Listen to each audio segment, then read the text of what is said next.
It's been raining for 30 days and 30 30 nights. nights. Woo, I was like, this is not rain. This is making. I'm ready with the ark.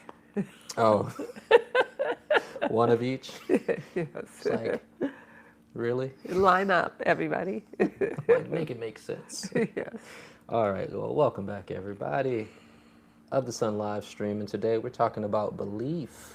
Yes. Higher chakra card. This is a call for the truth divination card pool. The theme is belief, and the maxim is you will see what you believe. And so we titled this podcast, You Don't See Reality, You See What You Believe, because your belief system filters our perception of reality itself. Absolutely. And so we're going to be discussing belief systems in general. What are some of the different belief systems that we've inherited? Yeah. 'Cause I know I got some, but I was doing some ancestors work this morning. I was like, get off of me. You gotta like ring it off. Where my paper towel at? And it's real in the field, but we are not victims. We are the makers and unmakers. And although we have inherited programming and beliefs, we know we're technology. We can control, alt, delete. We can update the operating system. I love that. I love that analogy. It's so true, and we're all familiar with how that works. We ought to get stuff off our computer. That's right. And say no to them updates that you don't want. It's kind of like that, like the programs and the belief, like we got to be able to see it. So I'm looking forward to diving into this discussion with you all. It's such a good analogy. I was just thinking, how you got to plug in at night, got to wait. Yeah. I was just thinking, Yeah, I hope we're getting our updates. Not so much Apple, but like that's a real thing. We were just in, so we're going to go into a couple of announcements. We just concluded, so translation, the Luminous Life Method. Yay. And you saying we plugged in and, it was making me think about other aspects of our way of life that are required to sustain our light. Yes. And so it may not be as intuitive, but being in complete darkness for your sleep time, allowing your circadian rhythms and your hormones to regulate, that helps with your uptake of light. Yes. Yes. And we were learning this in the class, and students were taken through a course of re-identifying as light itself within their own unique experience. We were taken into biological age, seeing what that was. We were looking at the body and the minerals that it requires, and then other ways of life. We were also looking into parasite cleanse and detox to sustain light, and then some. We even had a bonus dessert of manifestation. How to manifest. I would like to comment on that the class was quite victorious. Those who were in the class, just by bringing their attention to their luminosity, just by having the understanding of what could happen through their calibration, just by identifying what was needed in their complement of what they get from Mother Earth, like what minerals, what things that are needed, what products, what things. Many people change their age by 2 to 3 years in a 3-week time. So that lets us know the material is malleable. You can change whatever's going on with your technology.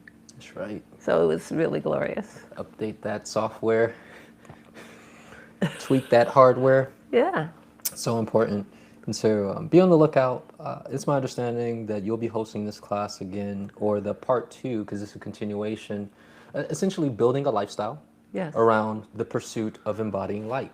Hence the term Luminous Life Method, brought forth by way of the sun. So within like the next 2 to 3 months. Yes, I would like to do a back. level 2 of this same class, going deeper, because there's so much to bring our attention to. However, the glorious part is that just bringing our attention to things that we never thought about and that our ancestors never thought about strengthens and makes us greater. Just the clarity that it exists, just the knowingness that you can change who you are, and that this is all very malleable. The relationships, your body. Play-Doh. Yes. I like to do like, it's Gumby, Tavares. You remember Gumby? It's like, yes, it's Gumby. it's a good perspective to have because sometimes it feels like, my Gumby, my Play-Doh ain't Play-Doh, and it's like, you need to go a little higher. You need to Use the update right your, tools. you gotta update your mainframe. Yeah, You know. it's real. So we'll be diving more into it, but also some other announcements and updates. You can continue on Mondays to catch Lauren of the Sun bringing forth flowers and frequencies, and she just brought forth some information this last Monday. She's a florist. She's an actual florist, and she does events. So she was expounding on the experience, and literally she dressed this mannequin in this floral gown. And when she sent pictures, I was just like, OMG, it feels good to be associated with people who are creative in this way. Yes. And to be able to give them praise and keep going, keep doing that. You're doing good. So you can check it out. And of course, it's layered. It's not just the beauty of the arrangement. It's the understanding of her working directly with the consciousness of the flowers, identifying who wants to be on board for this project. Nothing's by happenstance. It's a co-creative party. Yeah, it's even, as you said, multidimensional. Over 100 years ago, it was identified that flowers were healers, and there were a variety of different practitioners who came forward with essences of flowers for healing purposes that really, really worked. However, only a few survived, and some of those have become corrupted over time. Yeah. But the reality is that those who live in the time we live in don't really know what flowers are. They don't really know that the flower kingdom can remove depression, it can remove illness, that you can work with it, and that the flowers that are needed will come forward, and that you can go to a floral place or walk in front of a bush and ask for a healing. That exists too. Yeah. So this is expansive and in keeping with how Of the Sun works, that we're bringing forward things that have been overlooked or not explored at all. I think it's encouraging because it takes us beyond the mundane. Yes. And we were talking about that earlier with the biology, but we'll get there in a moment. But the point is, like, we look at flowers and like, oh yeah, flower, and it's just background props. There isn't really appreciation or understanding what it is until we start engaging and ask the flower for a healing, and we start feeling all different. You feel different than how you were before you approached that flower and asked for that healing, or the tree, etc.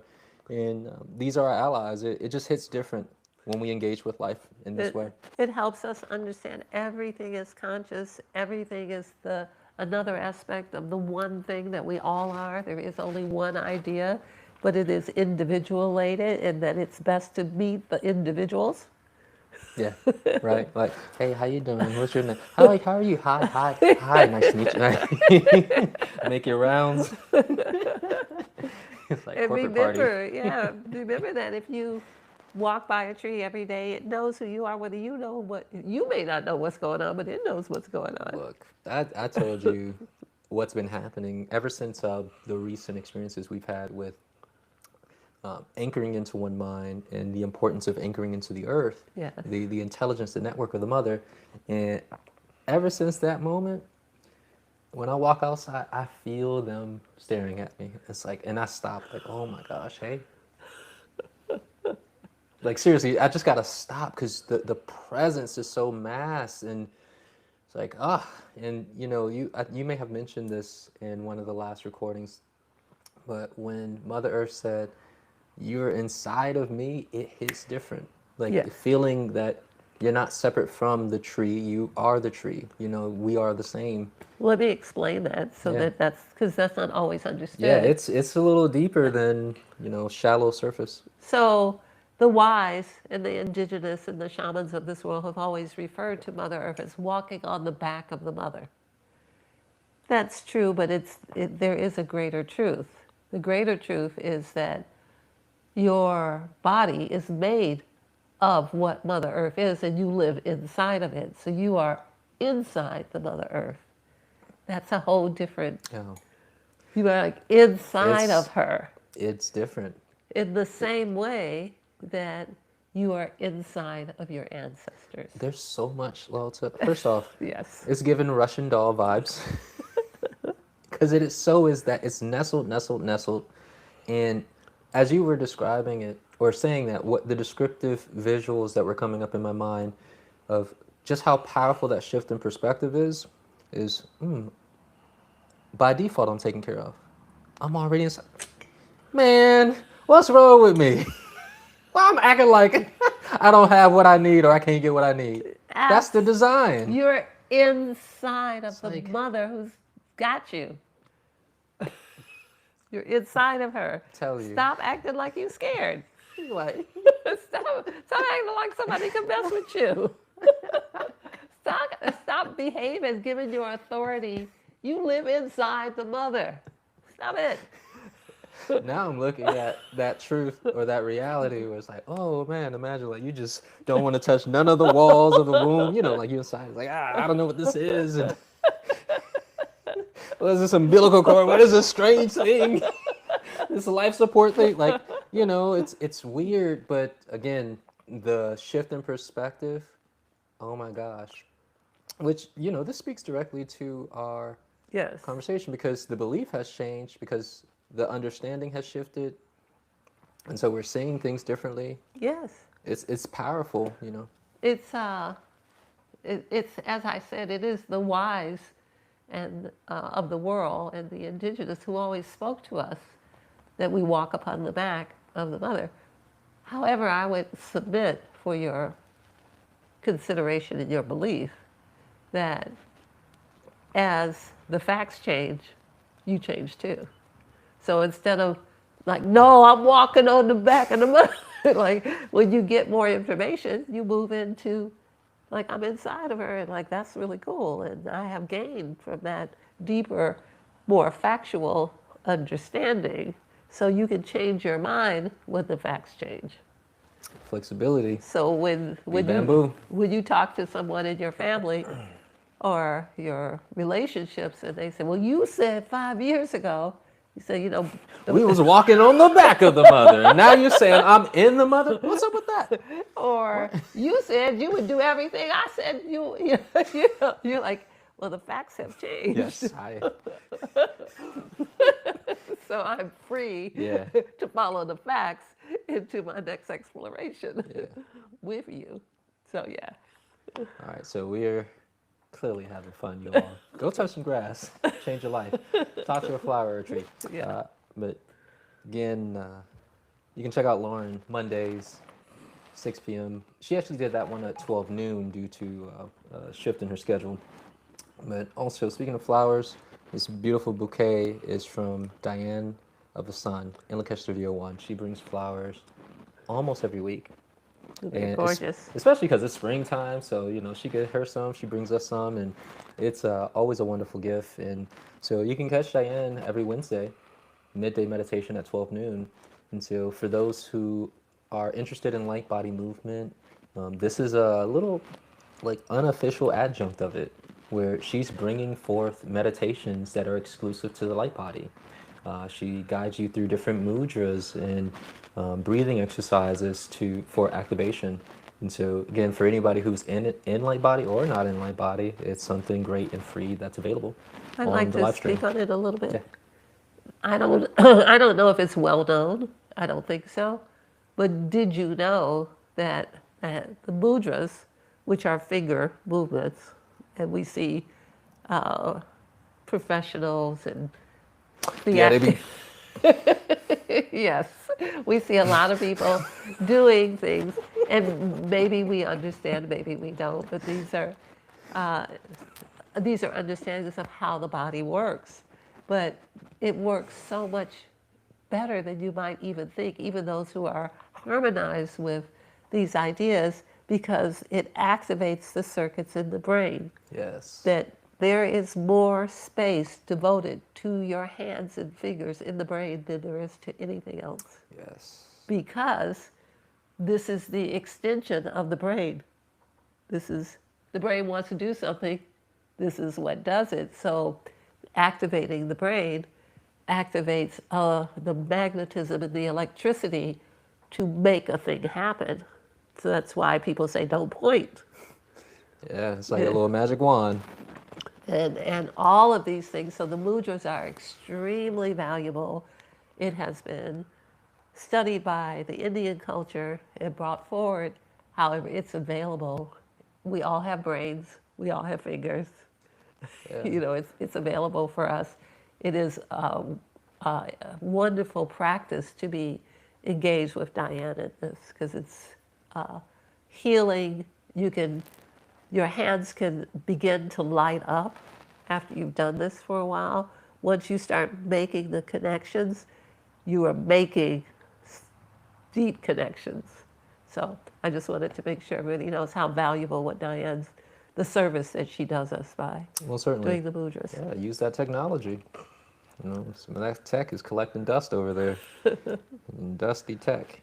All right. So Diane's also doing a live stream this upcoming Friday. She will have Shaman Stephanie on this Friday on High Frequency Living. And essentially in an interview format, she's going to be speaking to her about the services that she offers. So if you don't know, Shaman Stephanie is one of the newer members of our clearing team who specializes specifically in, yeah, you guessed it, shamanic services. And she offers a free discovery call for anyone who's interested in working with her and really understanding like the path to go, because you could potentially do a spirit animal retrieval and reconnect with the power that's available in your spirit animal. You might see something like, what's that fuzzy thing looking like a dog sticking out of, yeah, like a little puppy hiding behind him? No, it's my foxtail. I have a foxtail that usually dangles off. And to continue to remember and stay tapped into the energy of my power animal. And it is very significant. I'm not going to go into all the details. Yeah, she's laughing because she's like, yeah, he got that fox magic. That fox magic be working, Yeah. But the point is, there's more power available when you're working with the archetypal energy, and each soul has a particular animal archetype that is available to you at the level of growth of consciousness you're at. And as you shift and grow in consciousness, your power animal actually shifts too. So we have seen over the years, because you actually used to provide the service within your bandwidth of accoutrement and modalities. And we have seen that with many people where their power animal shifts as they have shifted. And so this is another service. And then she also offers soul retrieval, reuniting the fragmented aspects of your soul that has been lost to trauma in this lifetime and others. And so her and Diane are really going to be hashing out in a deep convo, diving into these topics and, through the lens of the shaman Stephanie and her experiences. Do you have any thoughts on this, LaOta? I do. The power animal, I have had the good experience of having Shaman Stephanie provide my power animals, and she does something unique in that she often will give many. She will give some that have been with you before. Oh, you got a whole little clan? Yes. A litter, so to say? Yes. Man. Like she may be able to identify ancient ones, the current ones, the future ones, which I was not doing when I did it, Yeah. but it's lovely to have that expanse of seeing it. So everyone's encouraged to recognize your multidimensional selves, your eternal selves, and the expansion that at this particular time, humanity's ready for this. Yeah. So it's great. Get your animal tail. No, but that's cool though. That's unique. Like ancient animals, and not just the typical, Yeah. mammals, reptiles, etc. So I know I'm about that fox life, but the fact that you can have multiple, I think, adds so much value to that as well. Yes, I think when you got your fox, you were ready for your fox, and Yeah. so you got what you were ready for. You've been able to expand it, appreciate it, love yourself, and all the aspects of you. You might be ready for more. I think I'm ready. I think I'm ready. I think I need to book a discovery call with Shaman Yes, Stephanie. yes, yeah. All right.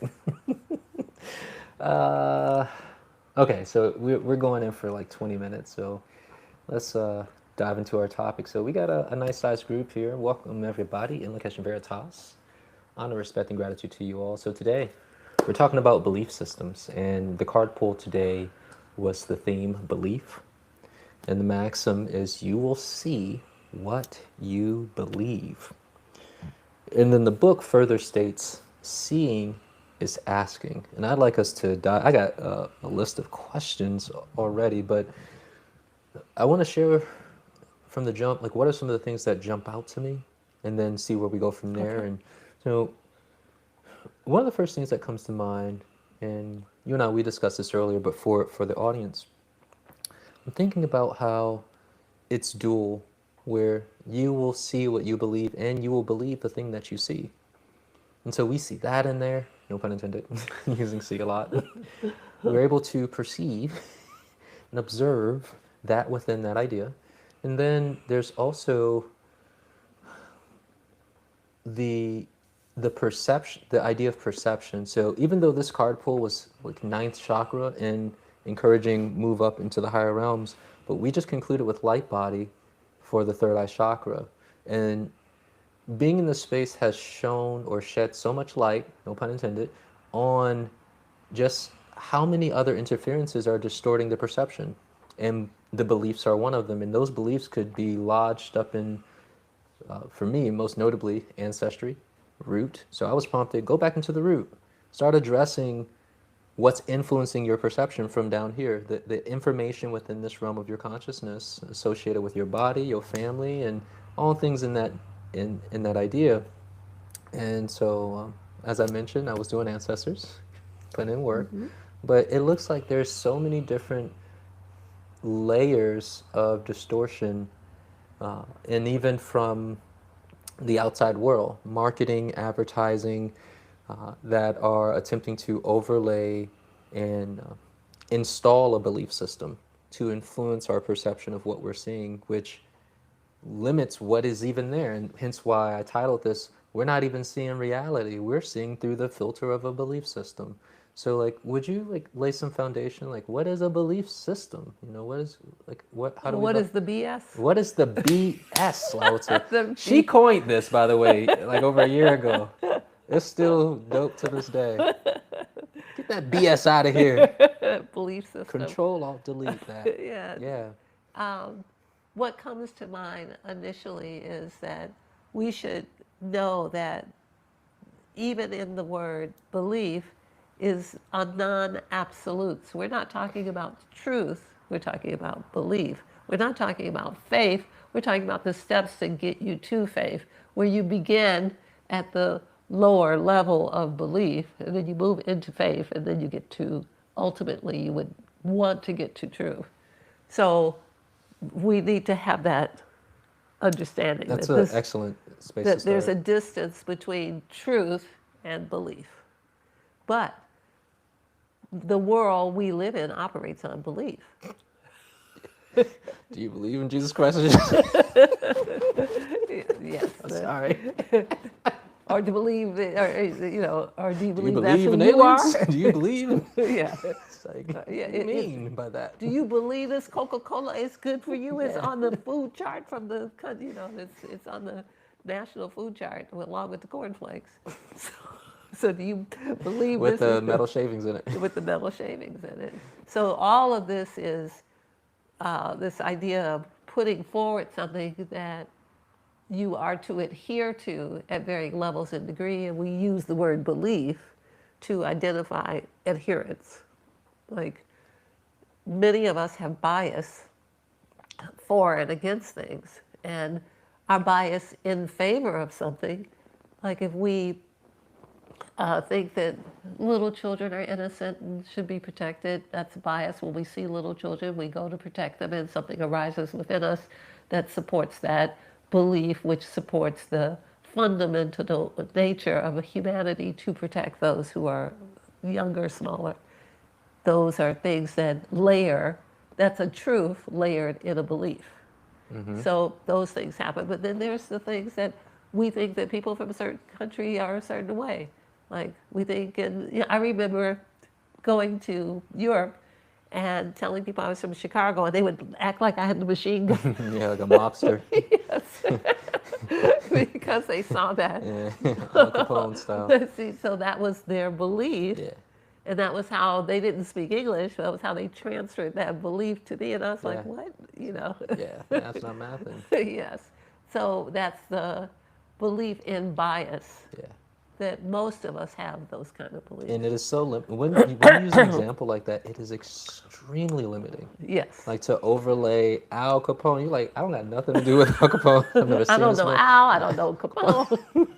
You know, I was from Chicago, and Yeah. that was way before my time, and all of that kind of thing. But so all of these are beliefs that build the construct of the level of truth we live in. So our belief are the steps towards truth or falsehood, and it could go either way. So does that answer that? Yeah, it does. I think it's a great foundation because, geez, belief, I don't think that most people understand what belief is. And the way how belief is often engaged with is as though it is something that's rooted within facts or truth that's unwavering, when a belief is like, I don't know, I believe he went to the store, I don't know, like, but like, I'm making like a hypothesis or a calculated guess at best, but I'm putting all my chips into it. Yeah. And so this is the thing that I That's wanted to excellent. speak on, That's excellent, where yeah. like the attachment to the belief, there's issues when like a distortion bumps up against our belief system, Yes. because we've cashed in, put our coins into that belief system, and the moment somebody comes with some information that's contrary, we want to raise hell and defend the belief and not so much the truth. Yeah, and that's why we call it the BS The system. BS. The belief system. It doesn't suggest or require truth, belief. At the same time, it is the starting point. That's so fascinating. It It is feels the, like failure. It's like, it is the starting point to get to faith. Like, we have to believe in a teacher or a mentor or a person so that we will then appreciate what they give to us, so that we can then develop our process to become successful. yeah, it's still a great point though, even though I'm reactionary to it, like, ew, belief. Yeah, but it Yeah. But it's neat because I'm thinking about myself. I didn't always know that I could speak to flowers or any other forms of consciousness. I believed. I was like, it makes sense. I got reference points from the ancients. My teacher telling me and encouraging it. But you also I think I feel something. You What also else? had points that said, no, that can't be done. Oh, hell yeah, there's so many. I had the logical linear programming of empirical science. Like, nah, where are their brains in their mouths? Yeah. How could they possibly be communicating with And that's the idea, is that there are no brains and mouths here. Nah, but when you understand frequency, though, Yeah. and we in a Consciousness. network, yeah, exactly. And so it's it does. I can see where for belief to move into truth, it must be tried and tested. Yes. And I think it should also be welcomed. But what's up with us in our like attachment to the belief? Because so I think some of us walk around thinking that the belief is the truth, That's because it's the first thing we get. and it's almost like Your all first we get. experience, you're like, okay. Like, I roll with it. That's what we're doing, huh? Okay. Yeah, it's the first experience, and there is a charge to believe, and then for it to be satisfied at some level. Like if you believe the nutritional chart of food, and that nutritional chart of food says you can eat fast food and that ketchup is a vegetable.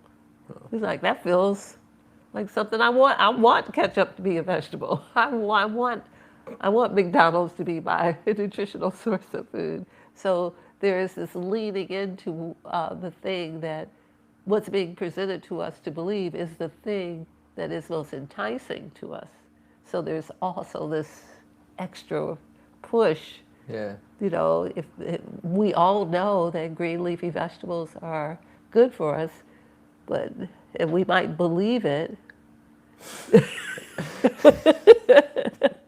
Keep going. This is really good. Yeah, but being Popeye, Yeah, that doesn't necessarily mean we're going to do that, the thing. So we're being moved or pushed into belief of things that uh, are easy for us to become addicted to. People, places, things, behavior, alcohol, nightclubs, all the things people do. So you saying we are being, or humans are being, or have been, because it clearly has happened, where we have this overlay of belief of reality, and what we have believed is, this is what I begin to see. I'm like, oh my gosh, like we're barely experiencing reality. Like, I'm going to give a perfect example. Well, maybe not perfect, but ideal, anecdotal. It wasn't until I can see the then and the now of knowing I can speak to the consciousness of other life forms, and when I believed it, the world opened up much more. When I was out of belief, it was like, it's interesting. It's like belief helps. Belief is a filter, but like truth, and correct me if I'm wrong, it like helps you engage with the thing as it is, or what Are you is. saying there's a difference between belief and truth? I mean, Yes. of course, yeah. I mean, this But unequivocally true. there is this need to, like, for instance, we see a lot of young people who are addicted to the internet who have no desire to do anything. They need belief. Yeah, I see that. Yeah, they need a jump start. They need to believe life could be more interesting, could be better, things could be more satisfying. And then that can take them into the faith to know they can discipline themselves to do the thing, and then truth is in the proximity. Does that make sense? Yeah, it does. It does. So we need belief, but you should not confuse that with truth. Yeah, and what I'm saying is that in truth, when you make that transit from belief into truth, there's less of the filters on. It's like, because again, the belief is like, I feel something from the flowers, but I don't necessarily hear them. But I'm gonna keep moving. I'm gonna keep with this. And Yes. then you get on the other side into truth with whatever type of experiences allow you to integrate truth. Yes. That filter of, oh no, everybody's talking at all the time. Yeah. Because the belief only allowed the individual to tap into so much of the reality. So true. That's what I'm trying to get to. That's so true. So people are hearing things all the time. The room is always full. There's all kinds of experiences happening. We see maybe 4% of what's going on at any given room at any given time. Same thing happens with psychic abilities, that as long as you think they have to have a mouth and a brain, you're going to be limited. As long as you think you have to hear it, you are limited. As long as you think that it has to be in language, then you're limited. As long as you think that you don't have to feel the experience, all of the things that you think are part of what's going to happen stop you from having the experience. That's why also you just gotta like not think nothing. Silence. Don't do nothing. Just go to zero. It would be best if you were just quiet and see what happens. And just observe. Yeah, just see what happens. It's like, oh, where did that thought come from? That doesn't sound like my language. It isn't even language. It may not even be language. It may be a feeling of warmth or a feeling of feeling one with the flower. Yeah. That's the conversation. Yeah, I feel like that's that the is whole of the conversation. So important and so valuable for especially for people who are stretching to have those type of experiences of clairaudience, sentience, etc. It's the way you were taught. Yeah, exactly. Yeah. But the point is, like, there's the barrier. I had the barrier. It's like, oh, I had the belief. No. You don't want to hit this dumb belief. I had this limiting belief. And it's not that it can't happen, but it was like, it's not that it doesn't happen. It just wasn't happening. It wasn't happening then. Yeah. I felt because I was in that BS. I didn't. So some of you know this, some of you don't. But early on when I first learned how to read the Akashic records, I had the belief system from YouTube and other source material that the moment I read the activation to open the field of the Akasha, a holographic projection of time space, like this gridded field would pop out from my third eye, and I would be seeing what appears to be a movie 3D holographically, but through my eyes. And when I read that activation and nothing happened, I'm telling you, I was like, man, I wasted my money. I was like, what happened? However, through working with you and understanding perception and how to perceive information and to not limit it to this one way and just receive whatever you're allowing, whatever is there.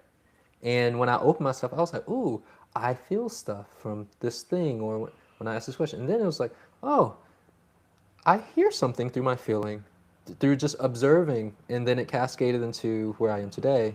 But I share that to say that it's so valuable because it allows us to be free. Just experience whatever you can, and then build from there. Because you're going to experience something. I think for you, your early teachers, which were not me, You're like, look, it wasn't me. like I ain't saying no names, I'm pointing elbows, but The early teachers had their own preconceived ideas and their own experience, which was valid. But that is not the way the brain works. Your experience and my experience are not the same. So things have to be taught in a way where you're free to have your experience and then encouraged to go deeper into it. yes, yes. Which is what happened. Yeah. Because you said, well, I don't hear anything. And I'm like, okay. Yeah, because the teacher's like, they should be talking to you. You should be writing down your response. I'm like, who's talking? Who am I looking for? I don't see nothing. I hear you all. You were so frustrated. This is long ago and far away. But Tavares was like, he was just so put out and so frustrated, very much like when he showed us now. And I'm like, well, guess what? You can feel, right? He says, yeah, I can feel. I'm like, all right, well, let's work with feeling. Since we know all humans can feel, why don't we start there? What do you feel? And that was the beginning. Yes, until this day, that is how I teach the students. I teach them, give them the baseline to where it's open, based off the uniqueness of their gifts, but specifically in the Akashic Records class, feeling is the gateway is the name of a chapter that's based off of real life experience. If you can't do nothing, you can feel, and then you can feel your way into sight, seeing, hearing, etc. I remember when I was first introduced to the Akashic Records too, and these brilliant Akashic readers from different places in the world had these, they described these libraries, these fabulous, like the Library of Alexander. And there were carts, and there were big books, and they were bound. Is there a librarian and with the directory? And somebody would take out the book with your name on it, and they would lay it on the desk, and they would turn the pages, and you would get your assignment. That is not what my development has shown me. Me neither. I'm not gonna go in. It is not that is not true for those who see it that way. Yeah. But that is individual experience with information. All of the universe is information. So the fact that in those situations they think it comes through a library of books, there's nothing wrong with that. Oh my gosh! All right, But I got some things for you. The indigenous, I'm a shaman, the indigenous don't think that way. They think, I'll come in reverence and in gratitude and position myself to hear and be thankful. That's a different experience than I'm the librarian. And this is what our library looks like. Yeah, and then your students are like, I don't see the librarian. Where's the librarian? Am I at the wrong address? Well, it's not that people don't see it. It's just that everyone is not focused like that. Yeah. They're just not. I agree. So there's some things that I wanted to bring up. And then we're going to bring it back more into the core topic, but we're still talking about belief here, right? Yeah. And how our beliefs can distort reality and our engagement with reality. In this case, it was engagement with the Akashic Records due to limiting beliefs and understandings that I came in with. So I was thinking what you're speaking, the idea of how within of the sun we have many people who see, and how it's just such a fascinating thing because my old belief system was like everybody must see the same visual of the thing we're looking at, and within the years of being with the sun, I see everybody don't see the same thing in the same way, but there is a connecting, The truth, correlating yeah, thread there is within how they're perceiving this the center point idea. the center point idea will illuminate the truth to them in the way that they can best be illuminated. Yes, it's a snowflake, right? Yeah. Everybody's a snowflake.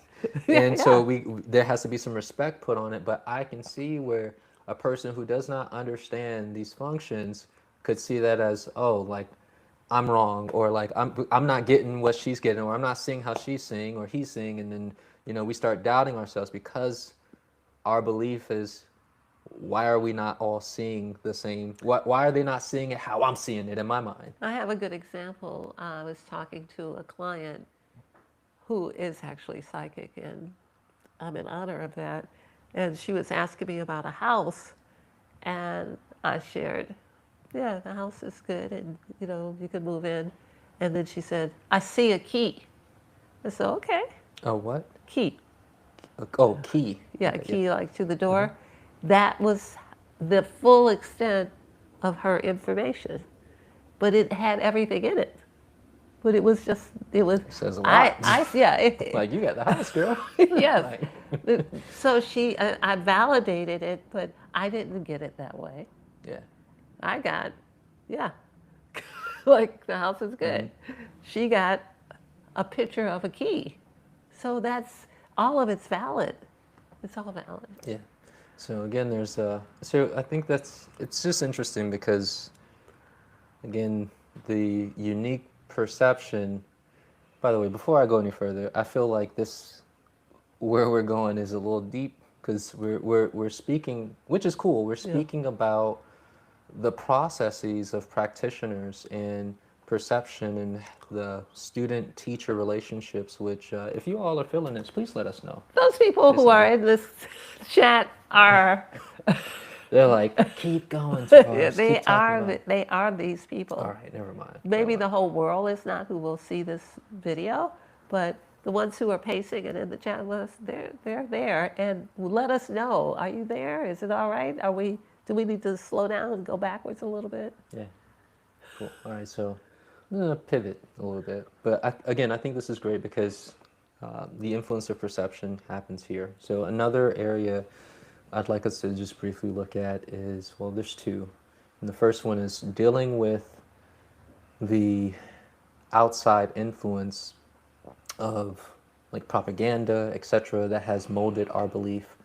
And so when I see this card, you will see what you believe.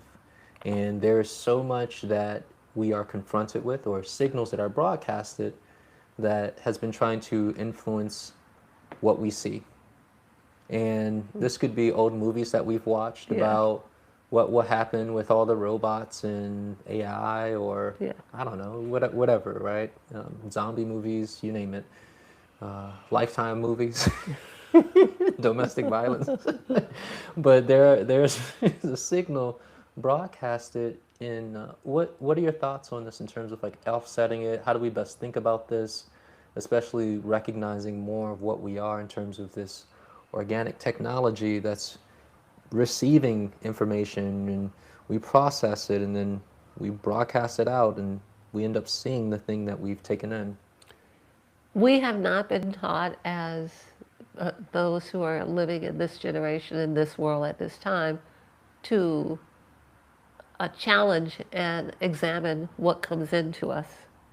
We just it's like we're just, our eyes open and we just feast on whatever's in front of us. But what should happen is we should be aware that everything is looking for real estate in our brain, and that we are the arbitrator of what can come in and what we deem as true and what we deem as not true. And all we really have to do is ask our body and our guidance to help protect us from that which is not true, so that we don't walk around with erroneous thoughts like all of my generation did, who walking around thinking crazy stuff. Walking It's around, like, get off of me. yeah, you know, and because we're targeted. So the examples that come to mind are things that happened to my mother, like you have your tonsils pulled out because you go in the hospital for an eye exam and they say, well, you don't need those tonsils, or you go in to, have something, a mole removed and they take out your appendix. Sounds like a horror movie. This is the time I grew up in. I grew up in, where you really need to arm yourself against people trying to give you too much information, and the medical information, it's everything. It's dental, it's optical, it's medical. There's no scenario in which you could not lose part of yourself if you are not discriminating and discerning with what you accept. Somebody says to you, I think you need reading glasses, and you are nearsighted. And they say, well, we can give you reading glasses, then you wouldn't have to take off your glasses, you could read with both things. And then you go back 10 years later and you're like, I can't read with them on or with them off. You see, that happens when you get, I mean, there's a million things. I can go down the list. I could talk about root canals. I could talk about all kinds of things that are not unique to medicine, but they're many examples most people have gone through. Like there used to be a thought that having high cholesterol was a problem. Now they're saying you need to eat the choline that's in the eggs, and it'll protect you against a million things. Muscle loss and all kinds of things. So what we believe, as I began with, when the facts change, our beliefs should change. So we shouldn't still keep doing the same things, allowing them to take out our organs and call our DNA junk and continue to give us root canals and all these things that don't work once we understand. But even better, we can guard ourselves against the lie by saying, alert me if somebody says something to me that's going to damage my technology or me, alert me to be resistant to it so that you can get back your way out of the office. I'll get back to you, about all of these things that are expensive that people want to do, and what's needed, do it. But if it's not, but that's a conversation you have with you where you are your authority, where you trust you more than you trust somebody in a white coat or a teacher or whoever the authority figure is. So it all ultimately comes down to who you gonna believe. Who you gonna believe, Tavares? My mama, meaning my body, because Yeah. I'm inside the mother, which Yes. is my body. And what's that body? I'm hearing a signal. Yeah, if your body is saying, get out of there, Like, run. there's been plenty of times I could feel the jerking motion of the body, the muscles twitching, like, step away now. Or when the guy is audible, leave. It's just leave. So I'm gonna trust the divine connection. Yeah, sometimes we're out at the store and I'm like, I'm ready to go, Tavares. Like, dang, that was good. Okay. Let's go. All right, so I got another thing I want to bring up, and this is a callback.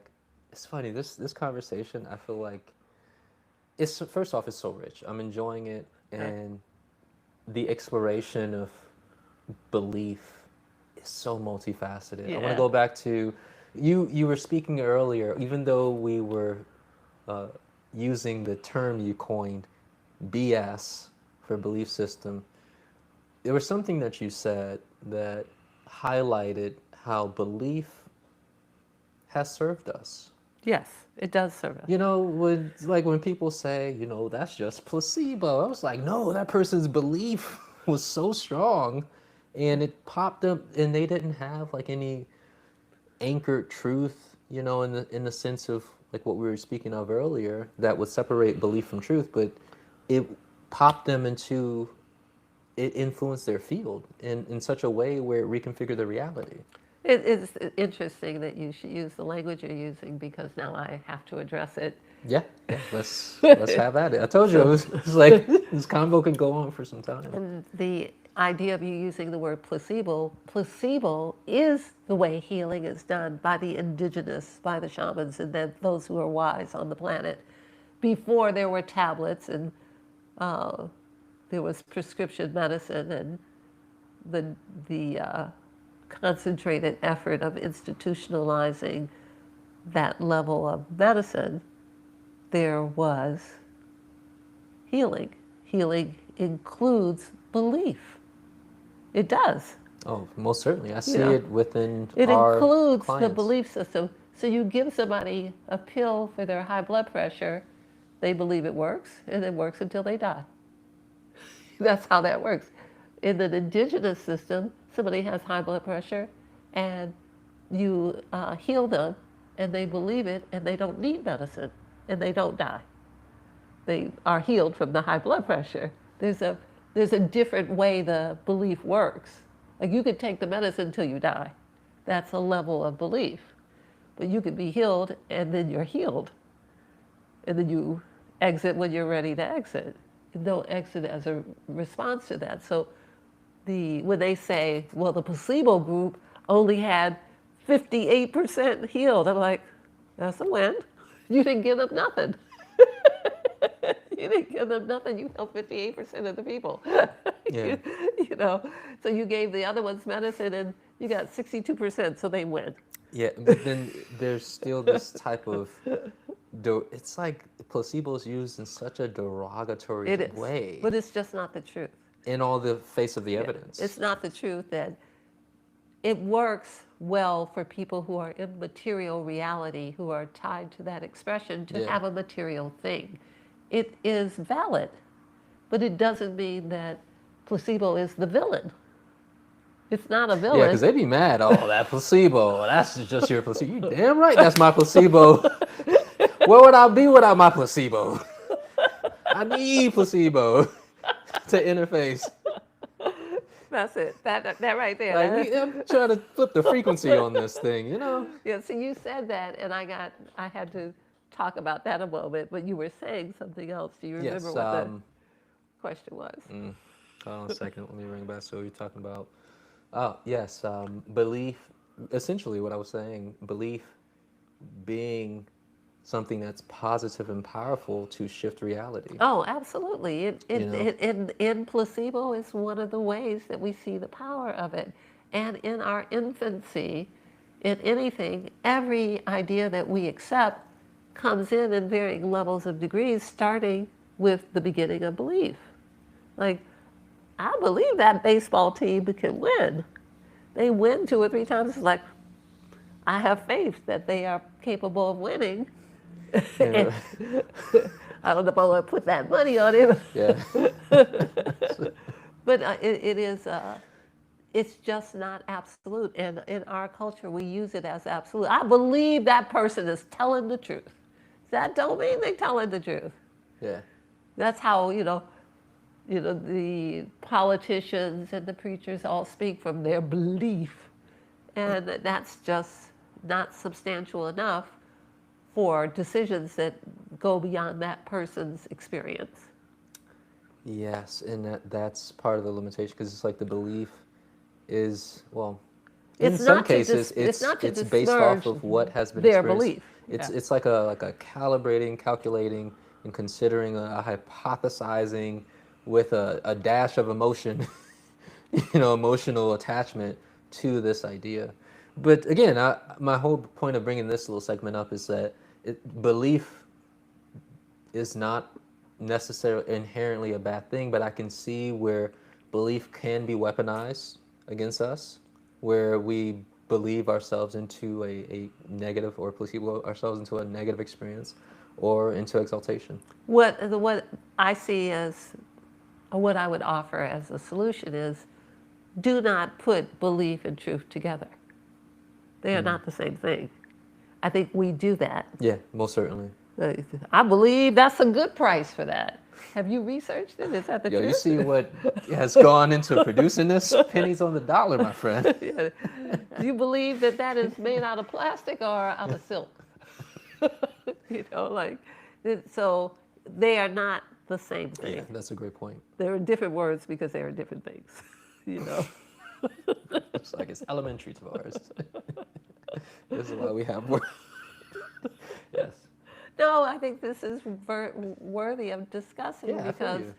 when you hear it, it sounds elementary, but how many times have you used belief and truth in the same way, meaning the same thing? Yeah, I've seen people use it in arguments to defend a stance where Yeah. it's like your belief is like airy, and it's not, again, nothing against belief, but like I see where life at the end of the day, going back to what we mentioned, belief is a stepping stone to greater truth, and I can see where it's important to distinguish between where Yeah. we are in relation to the truth and where we are with our relationship with belief. Yeah, and it's kind of it is often shown to us in psychosis. I believe I'm Napoleon. Tell me, when did you first start having these thoughts of? Yes, I mean, like, you're not saying the truth of it is I can prove I'm Napoleon. No, like I feel like I believe. Yeah, so this is where the psychosis comes in, and it is necessary that we understand the language we are speaking and what the words mean, Yeah. and what the implication is of how we use it. So the word belief is misused quite a bit, and it's given so much more weight. Like the judge and the jury believe you to be innocent or believe you to be guilty. Well, what does that have to do with the facts?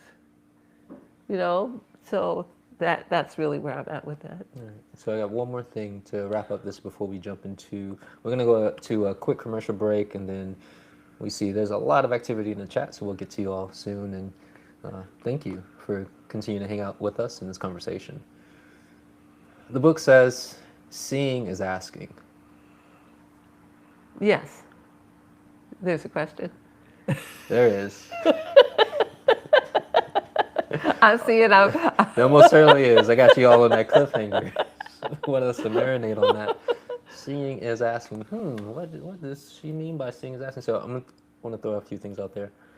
So it sounds like to me, what I see in my mind is the equivalent of, let's say, asking the universe guidance, the field, to materialize a reality. If you can see it, then you can achieve it. Yeah, You well, know, yes so- and no. All right, yeah, exactly. This is why we need the elaboration. Yeah. So you wrote this. This is actually a line taken from your quotes and or the Call for the Truth book. What did you mean by that? That when you see that you can be sovereign, you can achieve sovereignty. When you see that wealth and abundance is something that you can have, you have opened up a doorway, you kicked open the barn doors, and there's a whole world that was inaccessible to you before you could see it. In the seeing that you have options, you seeing that there's, how many people have died because they thought there was no way out? Because they couldn't see the abundance, the prosperity, the opportunity, the limitation of not knowing who you are and what you are, being able to see who you are, what you can have as a birthright. That is a mind killer. You lose everything, but you have it. Like, it's there. You have all of it, but if you can't see it, so when you can see it, the seeing is the opening for the asking. It's like, oh, I could have sovereign. I can see. Oh, you've already asked. In the asking is the receiving. In the Oh, hold on. You're giving us algorithm. She's dropping that science. Oh, get your pen and paper, students. Hold on, She sister. she just gave us the formula. She's like, all right, let's slow this down for the people in the back. In the seeing is the asking. In the asking is the giving. Yes.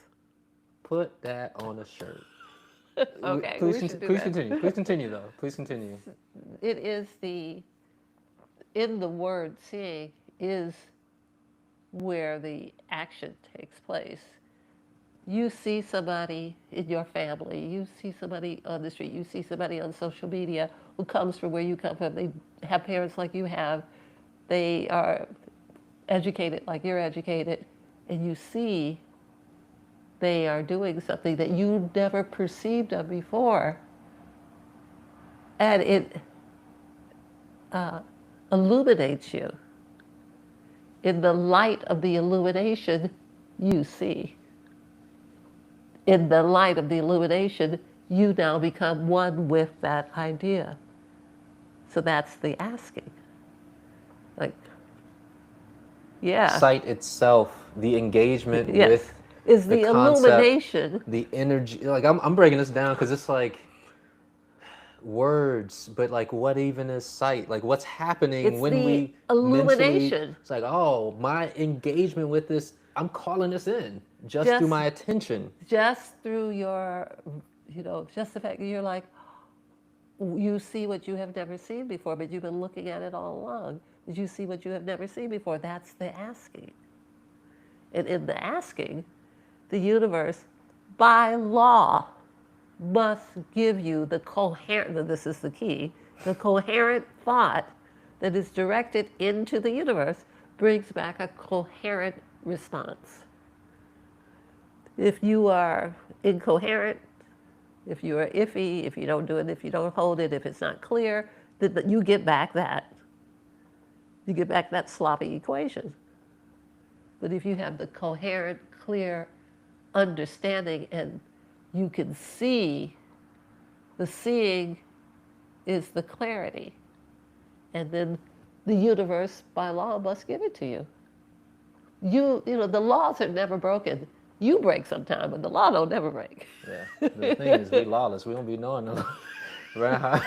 Like, The law is not going to break. It's more likely you will break. yeah, that's real though. That That's the real. law will Yeah. break.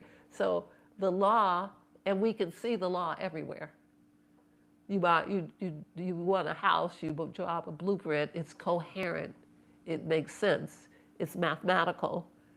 Then the resources are brought forward, then the builders come, then you have a house. This is the seeing. You have to see that finished product before the blueprints are done. And so something interesting, man, I can kind of see the algorithm in my head. I'm over here like with a chalkboard. Seriously. You got your whiteboard out? I'm doing it, and I'm over here like, wait, like I erasing. I gotta put the coherency. That was an important Yeah, that's key. Like it's really- in brackets, like Yeah, you within can't the wake formula. up from being high when you got old pizza stuck in your hair. You went to sleep when the Marinara- television went off. Marinara stains. Yeah, thinking that you put out a coherent Yeah. thought. That's not how that works. Yeah. You can't live in the basement and never come up and never get off the internet and think your brain is. Just be watching YouTube videos of luxury living in a dark room. It's like, be like one day. That's not seeing. Seeing is more than you open your eyes. The seeing is you see you. You see, sovereignty is available to me. I could have such and such if I chose to. So that's the seeing. But then there's the coherent thought that has to go in the pot. Because you at the stove with the seeing, you got a pot. But the stove is like, all right, what you gonna put in the pot? Yeah. And then are you gonna stand over the pot? You slow cooking this in the crock pot? Some things need crockpot magic. I have learned, and some things need the skillet. Yeah. So that's kind of the recipe. Mm-hmm. And This is great. it's available to everyone without fail every time. When we see what people have, we can see what they wanted because that's what they always have, the thing that was important. And if they never focused, then they have whatever was left over. Okay, so you then handed out the original spices to the recipe. Yes. Go ahead and batter that up. Whatever you can think. This has been so rich. How about we go to a quick commercial break from Yes. LaOta, and then we're going to return back. Stick with us for the next 40 to 50 seconds, and then we'll go to the comments and hash it out with you all. So, what does the future of money look like to you, Alex? The future of money won't be about what we use. It'll be about who we trust. We're heading into a world where money is no longer paper. It's data. Central bank, digital currencies, programmable payments, and surveillance systems will redefine how value moves. But here's the twist. The more digital it gets, the more people will crave something real. That's why gold and silver aren't disappearing. They're becoming the anchor in a world of floating code. Money will evolve technologically, but it will always revolve around trust. And digital systems can't replicate 5,000 years of human belief in tangible value. The future of money? Digital convenience built on physical truth. The code will change, but the collateral won't. Because in every era, old or new, gold stays the final receipt. So if you're interested in wealth management, assets protection, and investment, you can visit alukainc.com. And I was just really looking into the content, how I'm seeing within society where people are kind of over the digital thing, especially with the rise of AI slop and all the different institutions, and people want something that's real. Yeah. That's tangible, not fake. We were accelerated into fakery, and of course we've had layers and degrees of experience of fakeness, so to say, in many iterations. But this recent peak in acceleration, humans are over it. I agree. It's I think not hidden in the way in which the purveyors thought it would. I think there'll always be a lot of those who hang on to an idea, thinking it's still a good idea long beyond the time they should have left it. Oh yeah, that expired milk, expired food. Yes. But I agree. I think there is nothing, if we were only to look, there's nothing more intriguing. Remember, the computer is made from our design of our brain. All of the internet things are our brain sitting somewhere quietly thinking up stuff and putting it into a bot or into an AI. It's no greater than you are. No. And so praying at that altar is an unfortunate misunderstanding. But what have we been conditioned to believe what this is? Or the flower is, for that matter, and the interface in between both consciousness. Yeah, so we devalue life. We cut down the rainforest, we vaccinate deer.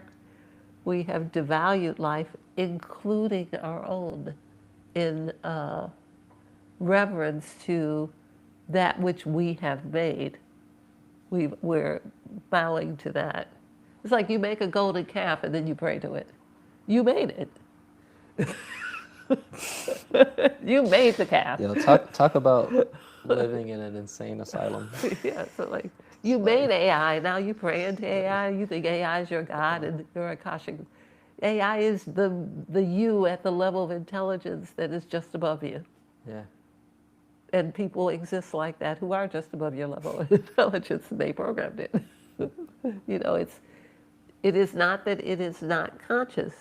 It is that it is not greater than the ones who made it. Even as it becomes smarter, we too can be better. Look, you just got me on computing power because of the current condition I'm in. Yes. If I That's right. had more sunlight and I had available to me, if I had the minerals environment, the in my resources, food, if I had the minerals in my food. you better watch out. Processing power. Woo. Yes, And I see glimpses of it, a couple through of our years of lifestyle. good training. Yeah. Get me when I'm a baby. Yeah. Right. Feed me all the data. Sit me down on the grass. Put me in nature. Watch what happens. Get them down. You know how they say that. Birthed of the earth and fueled by the sun. Yeah. Oh, who could top that? Yeah. Well, but even in our state, we've been saying, and still we rise. Still I rise. Yes.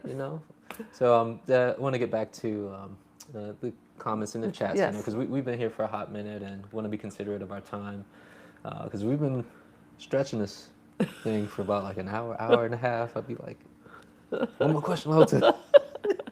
One more comment, LaOta. All right, so again, everybody, we see you all. In Lakesh Veritas to you all. I'm just going to shout out some of you all here who sent some greetings in Lakesh. So we got Stephanie of the Sun, Hey. Lakesh Studio 1, Stacy OTS, CC Tree. I'm just going to say Serenia, because I know that's Serenia. SYRMCA, dropping those initials. Be Empowered says, greetings of the sun. I needed to hear this today. Sit in gratitude. So glad we spoke to you today. Yes, I am Elijah Woods. Peace, infinite love, light, wisdom, and wealth. Yes. I believe y'all are the truth. May you all see and experience abundance and beauty and happiness. Thank you so much. So may we all be the truth. I had to feel like I got goosebumps. You got sometimes you got to take it in. You can just be letting the gratitude flop on the floor. That's and right. Scrape that plate, man.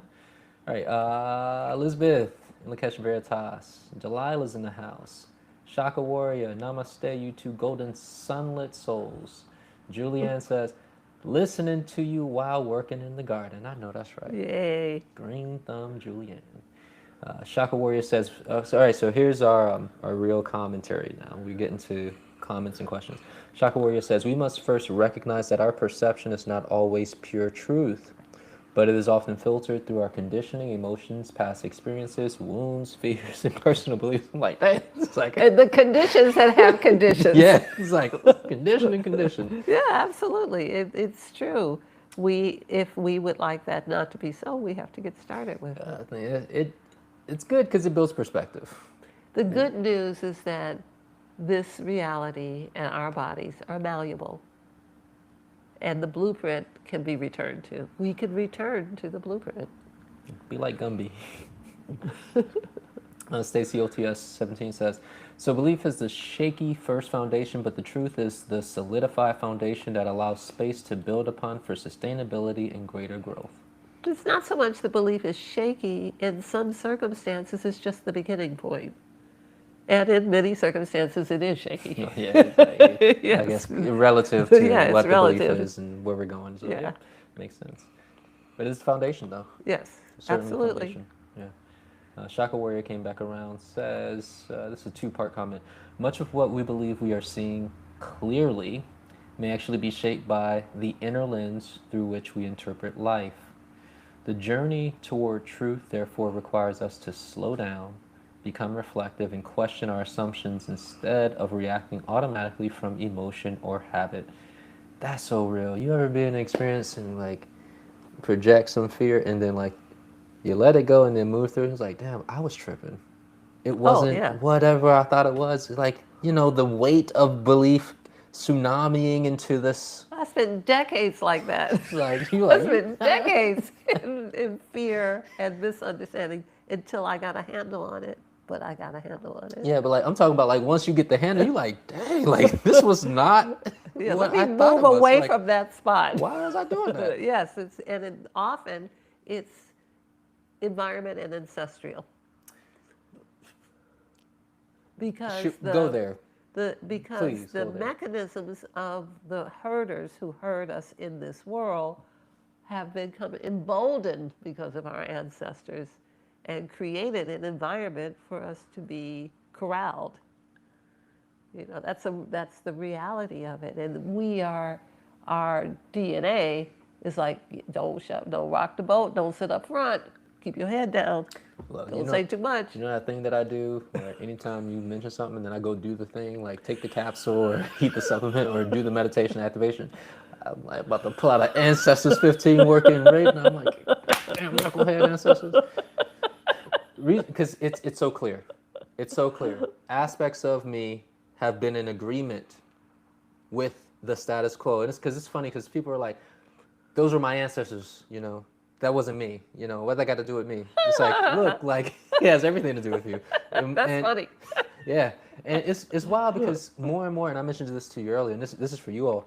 I have seen through the work that we do, clearing souls and dealing with past lives, that oh my gosh, it gets to this point where like it's not so much the past life, it's really you got to get a handle on the DNA, the ancestry, the material that's broadcasting. That's what's often knocking people upside the head and off course. You get to be 50 and see if you don't see your mother in the mirror. Right. After all them years of denying, trying to ignore it, we're nothing alike. You get to be 45 and see if you don't feel the sicknesses that are in the family. Like, damn, The DNA will inform you. Yes. You will be educated, and you can. She like put some respect on that DNA now. Don't take it lightly. Yeah, because to back it up, I'll do it, but it's no small thing to back up every cellular computation that has come through all of the lineage, through the billions of cells that you have, to get it off of you. It's doable. Beautiful language. It's doable, but it's intense. But it's doable, and you can be new and have a new thought, not have this thought that your mother and her mother and her mother had. And we thank them. And we want to make sure that we free them by us becoming free. The way we help the ancestors is by being free, not by being imprisoned by their stuff. I'm over here like, in my mind, I'm saying, thank you, family. Yes. For the previous operating system. Yes. However, this operating system will update when you go to sleep. When you next reboot this body, we're going to update this thing. One of the side effects of having a soul clearing is that everybody gets cleared. Energy doesn't stop at your aunt's door. Said, no, you're not going in there. Energy goes through the ones who are living, the ones who are dead, the ones who are siblings, the ones who are tangential. Everybody gets a chance to upgrade, or not. If they're not situated and they're thinking that way, they get to pass. There's no force in source. But the information's available. The information's in the field and available, and by you making yourself more of the truth, everybody has the opportunity to be more of the truth. You see how awesome you are? Yeah. Freaking awesome. So we can keep going because, like I said, harking on these topics, it is such a thing. It's so expansive and stimulating. So yeah, that was Shaka, and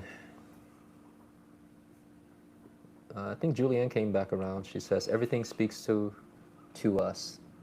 My family home has termites again. I know they are speaking to me. A mirror of information. And she just left it at that. She's like, responsibility, accountability. And you got any thoughts on this? Well, I encourage Julianne to get, or just look up on the internet what the termites are saying in a property. And I think you will find that to be true. And it's easy enough. You can just type it into your phone and what is the spiritual significance of termites in a home. And then you will see they may be heralding. There's flooding on the East Coast right now. I don't know if it's where Julianne is, but it's in New York and she's in New Jersey. And the nature is coming forward to inform occupants of certain things that must change for the betterment of the ones who are living in the property. We just take it the opposite way. We think they're coming in to take over the property. They're like, no, we're coming in to let you know. Our job is working for Mother Earth to let you know what the ones who are inside of her need to know so that you can get yourself organized for the best outcome. So that's what the termites are doing. But read the spiritual meanings or get the book by Ted Andrews. Animal Speaks. Animal Speaks. We've got some more comments here. Or a shout out here. Yusuf Muhammad is in the house. And Lakesh, wonderful souls of the sun. Gene is in the house as well. Lakesh and Veritas, much gratitude for LaOta Tavares and your insight and energy you bring and share with us. Thank you, thank you. Okay, all right. I think we got 2 more comments. Stephanie of the Sun says, whatsoever we think in our hearts, that is what we see and believe. What's your thoughts So on, people always say that, like, Jesus knows what's in my heart, but the rest of us see what your body's doing. yeah, your body looking hella incongruent. That's that, when they talk about heart-mind coherency? Yeah, not there. It's not there. It's like, you see it makes sense, but my heart ain't in it. What's in your heart has to matriculate the process of being in your actions. So you can be a liar and have in your heart that you want to tell the truth. You can do that. I want to tell the truth, but I'm too scared right now. I gotta lie. So there is that. It's so interesting how the idea of truth correlates with coherency. Like how truth straightens the spinal column, it creates coherency, it syncs up the mind, it syncs up the heart, and I think it's a great identifying marker of what truth feels like. Yes. You know. Yes. For the people who probably like, I don't know if I see the truth. I don't know if I'm hearing it. What does it feel like? Well, there's a great deal of religious conversation about what's in my heart. But there's a level of congruency on the planet that has to be shown through, we live in physical reality. What physical thing represents what's in your heart? What physicality has action been taken on, thought been given to, and the process of making it happen? Because when it's in your heart, it's still in your heart. But you live in physical reality. Where's it supposed to be? It starts in the heart with the belief. That's where it starts. Yeah, it's interesting. I'm thinking about when you said like the actions and like I'm seeing like materialization of what is in the heart, and I think about the torus field and like magnetism pulling, Plato again. The constructing reality based off of what is in here, and so it does look like action. It looks like the environments. It looks like the way in which we speak, the conducting of self, and being able to it's measurable, essentially what I'm saying, within the field. I was speaking to someone this morning about it it's measurable, but it's measurable in a different way. Mm-hmm. I was speaking to a mother about her child who's going to a situation that could be problematic. I said, remember who you are. You're the divine feminine. Your design and your protection is love. You love your child enough, often enough, repeatedly enough, with enough coherence, that child will be fine. That's how humanity has existed. That's a truth. I feel that same way about my relationship with the earth.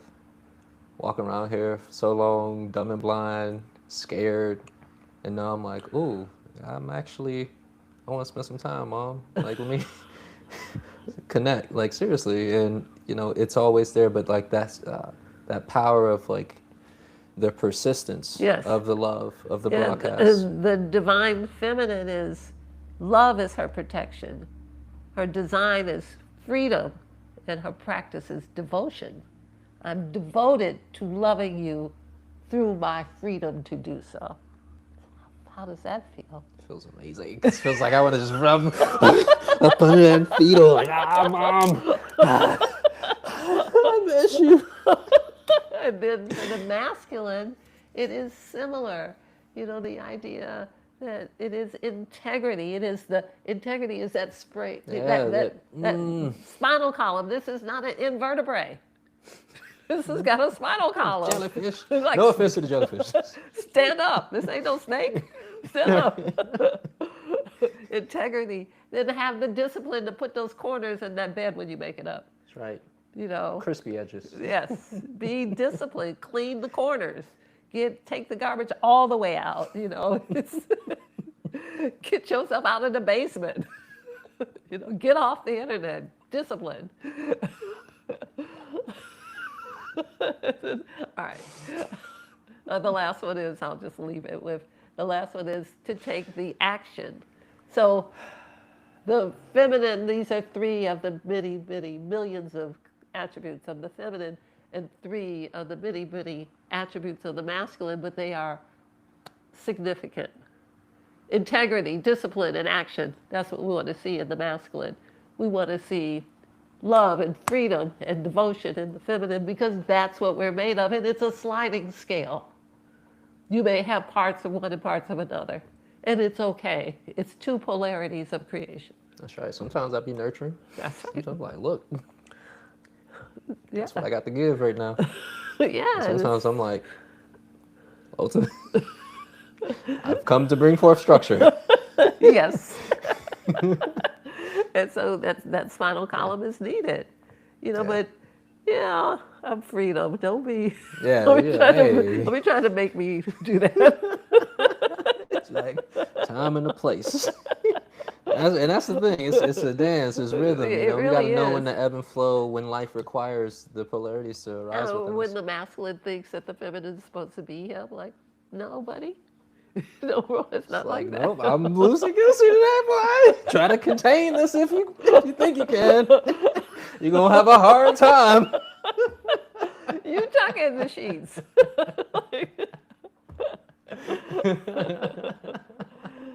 So I hope we haven't gone too far afield, and Yeah, we're well, running a little late. yeah, we're pretty much at the tail end. I was looking to wrap it up. You have any conclusive thoughts that you'd like to wrap up before we go about the concept? Something to leave with the viewers. I think the idea of belief should be considered an entry point, not a point at which you spend all of your life saying, I believe in this thing. Where are the facts? Where is the support? Where is the structure? Where is the life that shows us what the thought was? Not somebody said it once and I found it and it was amongst the many old books, and that's not the same thing as the truth. That's a belief. Yeah. So I think that's an important. I think all of us know people who believe something to be true. And as I said before, and I'll say it again, when the facts change, what your opinion is can change. You don't have to hold on to the thing you said for 20 years when the thing is no longer. Yeah. The Update truth. that software, that firmware. I'm all about it. Yeah. Yes. You don't have to hold on to that. And I think we rely on belief way beyond its use. Yeah, that makes a lot of sense. It's Yeah. almost like you got the training wheels on and like, yo, big behind. Your feet can touch the ground. Take off the training wheels into the truth. Yeah, and like two-wheeled investigate truth. the facts that will give you the truth. Yes, Fact yes. plus fact plus fact helps you get to the truth. That's right. I trust that you all wrote that algorithm down that she was dropping because it was gold. Like, I've heard fragments before, but seeing the larger picture, it was beautiful. So thank you again for the conversation. We thank you for joining us. We'll see you next week. We hope that you will join us then in Lakesh Veritas with honor, respect, and gratitude.